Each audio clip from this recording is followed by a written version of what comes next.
बनिया घुमैब नगछिया घुमैब जय शेरावाली जय जय माँ। बनिया घुमैब नगछिया घुमैब और घुमैब तकरी में लागे सजल छै पंडाल पूरा गे।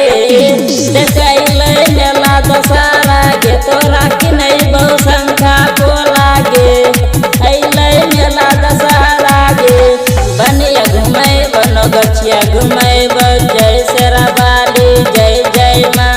बनिया घुमैब नगछिया घुमैब और घुमैब तकरी में लागे सजल छै पंडाल पूरा गे। देखैले मेला दशहरा गे तोरा किनैबौ शंखा पोला गे। अइलै मेला दशहरा गे देखैले मेला दशहरा गे तोरा किनैबौ शंखा पोला गे। बोल दे शेरावाली माई की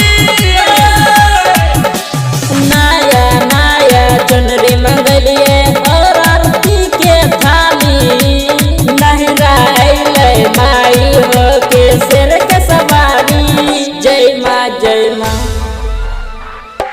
मेला दशहरा है केला जय शेरावाली मेला दशहरा है केला चाट खैहे थोड़ा थोड़ा गे सजल छै पंडाल पूरा गे। देखैले मेला दशहरा गे तोरा किनैबौ शंखा पोला गे। अइलै मेला दशहरा गे देखैले मेला दशहरा गे तोरा किनैबौ शंखा पोला गे। बोल दे शेरावाली माई की एक हाथ से नारियल चढ़ैया दोसर हाथ से केला।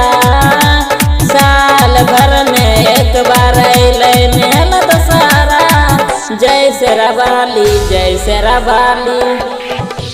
गायक रूपेश गाना गैतो अइतो गीत सकेला। गायक रूपेश गाना गैतो अइतो गीत सकेला। बनिया घुमैब नगछिया घुमैब जय शेरावाली जय जय माँ। बनिया घुमैब नगछिया घुमैब और घुमैब तकरी में लागे सजल छै पंडाल पूरा गे। देखैले मेला दशहरा गे तोरा